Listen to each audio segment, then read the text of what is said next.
जय भीम, जय भारत, जय संविधान। मैं बहुजन मीडिया से गौतम रत्ना और आज हमारे स्टूडियो में हमारे जो गेस्ट हैं के गौतम साहब, पूर्व वित्त मंत्री बैसपा सरकार और विधानसभा परिषद अध्यक्ष रह चुके हैं। बात करेंगे उनसे। दिल्ली आए हुए हैं हमारे स्टूडियो में। सर, पहले तो आपका बहुत बहुत स्वागत है। आपको अपने इतना कीमती टाइम निकाल के आप स्टूडियो तक आए। बाबा साहब के अपमान पर सबसे ज्यादा आक्रामक कौन है पूरे देश में? आपको पता है कौन सी पार्टी के कार्यकर्ता इस टाइम सबसे ज्यादा आक्रामक हैं, जो उसके पुतले फूक रहे हैं, जला रहे हैं, उसकी तस्वीर जला रहे हैं, जूते मार रहे हैं, संविधान प्रति जलाई गई तो दिल्ली में। फिर उस पर जब आपकी हमारी जब पार्टी, जिसको हम अपना कह रहे हैं बहन जी को, मायावती जी को, अगर वो उन मुद्दों को नहीं उठाएगी तो लोग कहाँ से जुड़ेंगे? सवाल तो यही है ना साहब। हाँ, तो अभी एक क्वेश्चन तो फिर आपको बहन जी से करना पड़ेगा। आप भी तो रहे सर। नहीं, हम तो कह रहा हूँ भाई। मैं तो कहा ना कि हाई स्कूल अगर मेरा बच्चा पास होता first class, inter first class pass होता, और बीए में अगर नंबर कम आने लगे और एमए तक अगर फेल हो जाए तो आदमी क्या सोचेगा? मेरी गलती है सर। आप ही के टाइम का एक सवाल और ले रहा हूँ मैं। बहन जी ने जो स्मारक बनाए, मैं उनका बहुत बहुत आभार है। वो एहसान हम जिंदगी में उतार नहीं सकते, इतना बड़ा काम है। लेकिन सवाल यहाँ पर यह भी है कि जहाँ पर महापुरुषों की मूर्ति सिर्फ लगनी चाहिए थी, उन मूर्तियों पर शायद इतना पैसा नहीं लगा जितने वहाँ हाथी के स्ट्रक्चर पर पैसा लगा। ये कड़वा सच है। अगर आपको चुनाव चिन्ह रखना भी है तो आप जितने भी आपने पार्क बनाए, उनके आगे 2 हाथी बना देते। आप 100 हाथी आपने लाइन में लगा दिए और उस पर पैसा मूर्ति से ज़्यादा लगा होगा कंस्ट्रक्शन कॉस्ट में, 100% मैं श्योर हूँ। तो यही चीज़ें कोई उनको, या तो जो भी उनको इर्द गिर्द होता है ना, जैसे इर्द गिर्द में जैसे लोग काम करते हैं, वही जो सलाह देते हैं उस पर नेता चलता है, ब्यूरोक्रेट कह लीजिए या जो भी लोग हैं। और कांग्रेस की हालत भी इसलिए ख़राब हुई है। अब उनको थोड़ा ठीक समझ आ रहा है, इसलिए वो अब थोड़ा सा ठीक रास्ता पकड़ें तो बढ़ भी रहे हैं उससे। उनकी क्वांटिटी ऑफ मेंबर पार्लियामेंट, हर जगह एमएलए बढ़ रहे हैं ना सर। तो सवाल ये कि अगर उतना उन हाथियों पे पैसा ना लगा करके और हमारे समाज के लिए उस पैसे को किसी पॉलिसी में यूज किया जाता, तो आप हाथी पे पैसा लगाना ज़्यादा ठीक मानेंगे पार्क में, या अपने समाज की आर्थिक स्थिति को करने में ठीक पैसा लगा? आपका जो है तथ्यपूर्ण है, लेकिन मैं एक क्वेश्चन आपसे करूंगा। जो हजारों करोड़ हर साल जो माघ मेला में खर्चा किया जा रहा है, ये तो पानी में निकल बह गया। लेकिन जो हाथी लग गई तो सदियों रहेगा, कम से कम 50 साल 100 साल रहेगा ही जी। तो आप इसको भी बोलिए ना, तो हजारों करोड़ नहीं उसको साल बहा दिया जा रहा है। वो तो पहले से ही शासक है ना, उसको जरूरत ही नहीं है। नहीं, तो जब हमारा समाज तो आर्थिक कमजोर था। हाथी बनाए गए तो शासक थे, बहन जी शासक थे, बनाई भाई। एक शासक है हजारों करोड़ रुपए के पानी बहा रहा है, एक शासक है हाथी अगर लगा दिया कम पैसे में और इसको कम से कम 50 साल 100 साल देख सकते हैं, और एक शासक है जो हजारों करोड़ रुपया बहा रहा है कुंभ मेले में। इसकी भी तुलना तो कर लीजिए। तो हमने सर तुलना किया ना। हम तो उनको, हम जितना हम उनको उधेड़ रहे हैं, शायद ही कोई चैनल वाला। अभी एक हमारे साहब यहाँ बैठे थे, कह रहे हैं यार आप डर रहे हो। मैं डर नहीं रहा हूँ, मैं सही सच सवालों को खड़ा करता हूँ। मैं उस पर हमारे पार्टी के नेताओं को सोचना चाहिए। पब्लिक क्या चाहती है आज? पब्लिक क्या चाह रही है बहन जी से कि बहन जी बीजेपी के खिलाफ आक्रामक हो। जैसे हम उनका जितना भी प्रेस रिलीज आप देख लीजिए, जैसे हम दिल्ली प्रवेश करते हैं नोएडा मिलता है, तो गौतम बुद्ध विश्वविद्यालय जो यूपी में बना है, क्या उत्तर प्रदेश में कोई सा विश्वविद्यालय बना आज तक? इनके नाम से कहीं बना? आज तक नहीं बनाना। तो शासक था, तो शासक के मन के अंदर कुछ धारणा रही होगी, तो वे गौतम बुद्ध के नाम से सम्मान दिया गया। बहुत अच्छा सवाल दे रहे हैं, मुझे बहुत गहराई में ले जाऊंगा आपको। इतना बड़ा जितनी यूनिवर्सिटी वो बनी है ना, उसी सरकार के मंत्री ने इतना पैसा बेइंतहा कमाया। ठाकुर जयवीर सिंह ने उसके बराबर की लगभग बराबर की यूनिवर्सिटी खड़ी कर दी है। हाँ, तो ये तो प्राइवेट कुछ कर सकते। आप बताइए कौन सा शेड्यूल कास्ट का मंत्री है जो इतना पैसा, इतना धन अर्जित करके ये क्या हो? प्राइवेट। और वो अलीगढ़ वाली घटना, भाई मैं नहीं ले जाना चाह रहा हूँ, जो रेप कांड वाली अलीगढ़ वाली घटना जो थी, उसमें भी उसका परिवार इन्वॉल्व था। तो मेरा मतलब यह है कि हम सवाल इसलिए कर रहे हैं कि बहन जी या उनको जो सलाहकार हैं, उन तक ये बात पहुंचना चाहिए कि जो कमियां उनको दूर किया जाए और आगे उसको अरे भाई, मजबूत किया जाए, बढ़ाया जाए। अगर आपने शुरुआत में एक चीज़ बता दूं, जी। 11 जनवरी 2012 को 10:30 बजे रात फर्रुखाबाद से मैंने बहन जी से कहा था बहन जी सरकार नहीं बनेगी। मैं देश का पहला आदमी हूँ। 11 जनवरी 2012 को फर्रुखाबाद में मीटिंग लेने गया था। मैं बहन जी को यहाँ 10:30 बजे रात फ़ोन किया था कि बहन जी सरकार नहीं बनेगी। बहन जी ने बात किया। इसके बाद फिर दोबारा बहन जी ने फिर दोबारा फ़ोन किया। फिर नसीमुद्दीन सिद्दीकी ने फ़ोन किया। फिर तिवारा बहन जी ने फिर फ़ोन किया इसी 11 जनवरी 2012 को। और ये बहन जी ने कहा कि कमलाका मैं तुझको बुलाती हूँ और सब लोग को तो पेश करती हूँ, सरकार क्यों नहीं बनेगी। 12 जनवरी की बहन जी हमको फिर दिल्ली अपने निवास बुलाती हैं 5 कालीदास मार्ग पर। और इसी दिन मैंने पूरी बात बताई थी बहन जी। 7 बार बहन जी बुलाई, 7 बार बुलाई। हमने कहा बहन जी सरकार नहीं बनेगी। और क्यों नहीं बनेगी सर, वो बताइए, क्या बात बताई थी वो बताइए। पूरी बात बताई थी बहन जी सरकार क्यों नहीं बनेगी। तो सरकार क्यों नहीं बनेगी मैंने बताया। तो बहन जी ने कहा मैं 12 तारीख बुलाती है। 12 तारीख बहन जी बुलाया, SCM मुझे बुलाई और बात करने। फिर मैंने कहा भाई सरकार नहीं बनेगी। और रत्ना जी आप सुनकर आश्चर्य होगा, इसके बाद 2.5 महीने बाद फिर दिल्ली बहन जी थी। दिल्ली हमको बहन जी फिर बुलाई। मैं हाथ जोड़ कहा बहन जी सरकार नहीं बनी। मैं तो कह रहा था। बहन जी ने कहा मैं किसकी बात मानूं। हम कहा बहन जी मेरी बात मानिए। कहें क्यों मानूं। हम कहा बहन जी कार्यकर्ता हूँ, देश का आदमी, पहला आदमी हूँ। अगर मेरा साथ देते तो 5-7 आदमी साथ देते, कार्यकर्ता बड़े नेता साथ देते। जो कमियां में तो बहन जी हो सकता विचार कर लेती। क्यों नहीं बनेगी ये भी तो आपने बताया होगा ना। अब आप उसको नहीं खोल रहे हैं, ये अलग बात है। मैं उसमें जाना भी नहीं चाह रहा। मैं पब्लिक सब लोग जानते हैं। अगर उस पर काम हुआ होता, उस पर अगर काम हुआ होता, जो कमियां थी, तो शायद ये दिन नहीं आज देखना पड़ता ना। फिर 12 जनवरी को बहन जी इसी दिन फिर मुझे चेन्नई भेजा गया जी। लेकिन जब मैं चेन्नई से आया तो सरकार गिर गई। फिर दिल्ली बहन जी बुलाया मुझे लगभग 6:30 बजे शाम दिल्ली बुलाया। हमने हाथ जोड़ कहा बहन जी सरकार नहीं बनी। मैं तो कहा था किसकी बात मानूं। कहा बहन जी मेरी बात मानी। क्यों मानूं। कहा बहन जी मैं कार्यकर्ता हूँ। अगर मेरे कार्यकर्ता लोग 4-5 कार्यकर्ता लोग सपोर्ट कर देते तो बहन जी सरकार आज बनी और बहन जी प्रधानमंत्री बनती। मतलब इसका मतलब आपने वो कमियां गिनाई, उनको अनसुना कर दिया। हाँ बिल्कुल बताया। और इसके बाद बहन जी ने कहा भाई तो जा मेरा जन्मदिन मनाओ। हम कहा बहन जी जन्मदिन मनाओ। 15 तारीख को मैं फिर जन्मदिन बनाया। और दिल्ली में प्रमोद कुरिल जो सभा थी उनको कहा कि कमलाकांत गौतम जाएगा और 12 तारीख उसको व्यवस्था करो, दिल्ली ले जाएगा। तो तमाम बातें हैं, बहुत से बातें हैं भाई, क्या किया जाए। खैर बहरहाल सर बहुत बहुत शुक्रिया। आपने राजनीतिक मुद्दों पे भी बात रखी और मैं तो मनुवाद पे भी बात रखी। मैं तो मनुवाद कहता हूँ, मनुस्मृति पे भी रखी, अमित शाह पर भी बात रखी और बड़ा बेबाकी से रखी।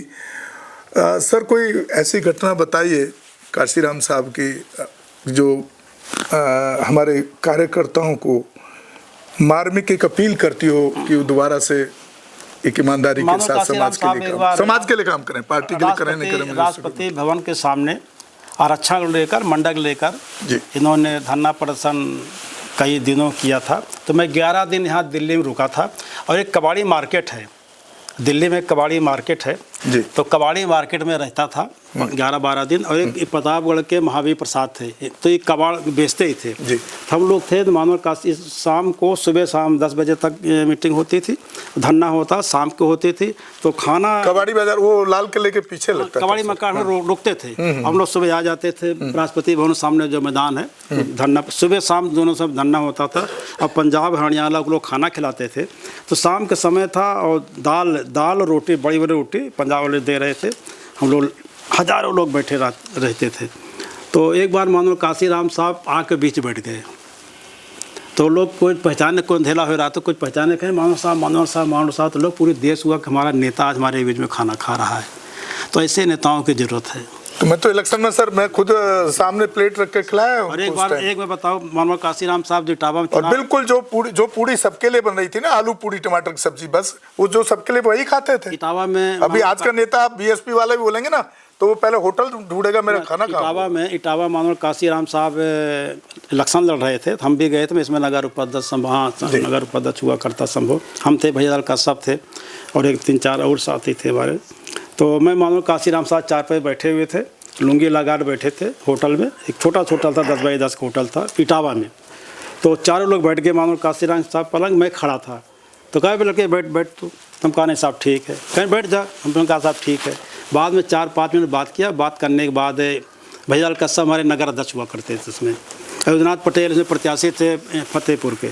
चारों लोग बैठ गए और फिर नहीं बैठा तो मानोर काशीराम कहा भाई तेरा नाम क्या है, तेरे पिता का नाम है, क्या करते हो क्या नहीं करते हो, तमाम बातें पूछने लगी।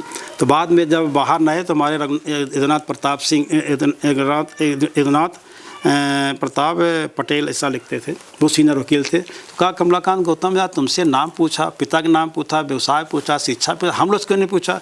हम कहा इसलिए आपने पूछा कि मानो काशीराम साहब समझ गए कि मेरा कार्यकर्ता खड़ा है और नेता बैठ गया है फ़ोटो खिंचाने के लिए, ये कार्यकर्ता खड़ा है। और एक आश्चर्य की बात है, यही फर्क था सर मायावती जी और काशीराम जी में। मानोर काशीराम एक बार हुआ कि राजापुर में मानोर काशीराम साहब मीटिंग थी 4 बजे सायंकाल को। मैं नगर उपाध्यक्ष हुआ करता था, संजोत मानोर काशीराम, इसमें पहले मोबाइल नहीं हुआ करता था, तो मैं नगर उपाध्यक्ष था, राजापुर के चौराहे पर था। मानोर काशीराम साहब का आना था, 4 बजे नहीं आए, 5 बजे नहीं आए, 6 बजे नहीं आए, 7 बजे नहीं आए, 8 बजे आए, करीब 7, 8, 10 घंटा नहीं आए, लेकिन मैं रुका हुआ था। कार्यकर्ता काफ़ी निकल गए, मैं रुका हुआ था। तो मैं जब मानो काशीराम साहब जीप आई तो कहा क्यों भाई, मैं खड़ा हुआ उनका पैर, तो क्यों भाई तू रुका, हम कहाँ साहब में रुका हूँ। तमाम ऐसी चीज़ें। एक बार मैं इलाहाबाद में सोचे बहन मोती जी थे, मानो काशीराम उतरे और मैं मुझको बहुजन सुरक्षा दल का जिला प्रभारी मानो काशीराम साहब बनाया था, भगवत पाल प्रदेश अध्यक्ष हुआ करते थे। तो मानो काशीराम से बहन जी से कहा देख भाई मेरा कमांडर 5 फुट का, लाठी ले 6 फुट का।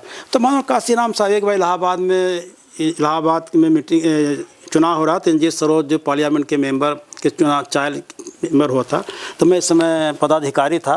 तो मानो काशीराम साहब की मीटिंग भाई, इसमें कांग्रेस का हमारा संबंध था, ईश्वर सेंट्रल कॉलेज में मेरा संबंध था, जॉइंट मीटिंग हो रही थी। मानो काशीराम साहब ने जब समझौता किए थे, समझौता, तो मानो काशीराम ईश्वर सरोज से चले अटाला के लिए, पति के क्षेत्र में अटाला था। तो कौसम्बी पार्लियामेंट का एक विधानसभा पश्चिम विधानसभा में आता है।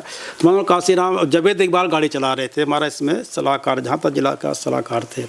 तो मानो काशीराम साहब का तो बैठ मेरे गाड़ी, हम कहा नहीं साहब ने, सेकेंड पर बैठ गाड़ी। हमने मानो काशीराम साहब मुझे बुलाया, बैठाया अपने गाड़ी में, और बैठाने के बाद आए यहाँ प्रयाग स्टेशन आए। तो प्रयाग स्टेशन थोड़ा सा दूरी है।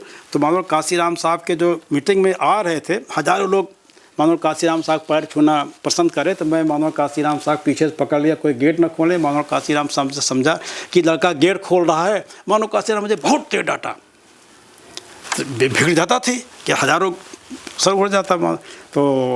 तो मैं चुप हो गया। मानो काशीराम साहब ने सोचा कि कमलाकांत गेट खोल रहा था, मैं किसको पकड़ा तो कोई गेट न खींचे ले।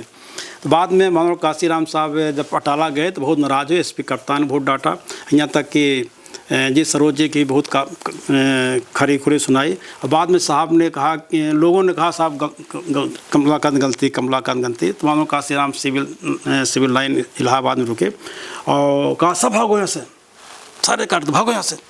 हम लोग दुपुक गए। तो कहा तू लड़के रोक यहीं पर, तू रोक। तो मैं रुक गया। तो ठंड का मौसम था, राम आश्रय हमारे जिला माम सेब थे, रजाई दिए, मैं बैठा था। मानो काशीराम साहब 2 बजे रात निकले, 2 ढाई बजे रात निकले। अब आए, निकल के आए, तेरी गलती नहीं थी, तेरी गलती नहीं थी, बार बार कहने लगे तेरी गलती नहीं थी। तो मैं आंसू निकलने लगा। हम कहा साहब कैसे जान गए कि तेरी गलती नहीं थी। और मेरी गलती नहीं थी, मेरी गलती नहीं थी, नोटिस करते थे। हाँ, मतलब मेरी गलती नहीं थी।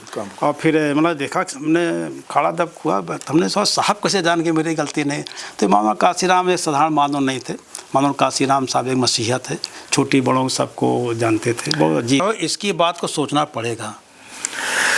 लेकिन साहब मैं अपना बताऊं आपको, मैं तो 20 साल की वो लग्जरी लाइफ को छोड़ करके, वो भी समाज के पैसे की नहीं थी, अपनी मेहनत से अपना बिजनेस खड़ा करके, अपनी एजुकेशन खड़ा करके, उसको लात मार करके समाज की लड़ाई लड़ने आया हूँ। मुझे तो परवाह है नहीं उस लग्जरी लाइफ की।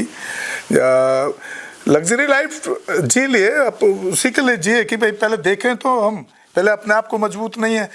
अब हमारे पास कई युवा आ जाते हैं, कहते हैं नहीं मैं समाज का काम करूँगा। फिर कैसे करोगे, क्या आर्थिक साधन है? सर अभी तो पढ़ाई कर रहा हूँ। अबे तो तुमको किसने बोला भाई तुम पढ़ाई छोड़ करके समाज का काम करने आए हो? हैं? साहब ने कब शुरू किया? पहले साहब ने पढ़ाई की, पूरी पढ़ाई की, एक गजटेड पोस्ट पे पहुंच गए, साइंटिस्ट बन गए, क्लास 1 अधिकारी बन गए। उसके बाद उन्होंने सामाजिक आंदोलन किया। तो जो आज जब युवा हमारे पास आता है इस तरह, हम किसी को आज तक हमने मिसगाइड नहीं किया। नहीं तो हम चाहें तो अपने चैनल पे रख के उसको यूज कर लें। समाज का हम नहीं करना चाहते। समाज का अगुआ दिए गए वचन को अगर निभाता है, मानो काशीराम साहब वचन लिया था, निभाया। तो लिए गए नेता जो वचन निभाए समाज सामने, अगर वचन को अमल कर जाए तो मसीहा बन जाता है। चलिए सर, बहुत हमारे चैनल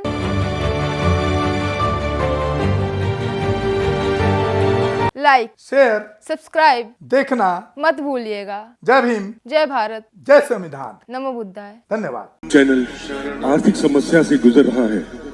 अगर आप बहुजन समाज में बाबा साहेब अम्बेडकर और तथागत बुद्ध की विचारधारा को अधिक से अधिक लोगों तक पहुंचाना चाहते हैं तो हमें आर्थिक सहयोग प्रदान करें, ताकि हम अपने चैनल के माध्यम से देश विदेश में समता, बंधुता, एकता और संवैधानिक अधिकारों को ज्यादा से ज्यादा लोगों तक पहुंचा सकें। आप अपनी सहायता राशि नीचे लिखे खाते में जमा करा सकते हैं। खाता धारक गौतम रत्न, खाता संख्या 3169576861, IFSC कोड SBIN 0060336, बैंक भारतीय स्टेट बैंक। आप हमारे बैंक खाते का विवरण स्क्रीन पर भी देख सकते हैं। जय भीम, जय भीम। मैं गौतम रत्ना, गौतम फिल्म्स प्रोडक्शन में आपका स्वागत करता हूं। आप हमारे प्रोडक्शन हाउस के अंदर अपना कैरियर बना सकते हैं as a film director, as a producer and actor and actress and editor and cinematographer also. अगर आपको फिल्म से रिलेटेड कुछ भी प्रोजेक्ट आपको बनवाना है तो हमारे पास में पूरा सेटअप है, जिसमें फिल्म कैमरा है, शूटिंग लाइट्स है और एडिटिंग है। सारा A to Z एक ही जगह पर आपको हमारे यहाँ पर मिल जाएगा। तो दोस्तों, आप हमें कांटेक्ट कर सकते हैं हमारे नंबर्स पर 9810085714।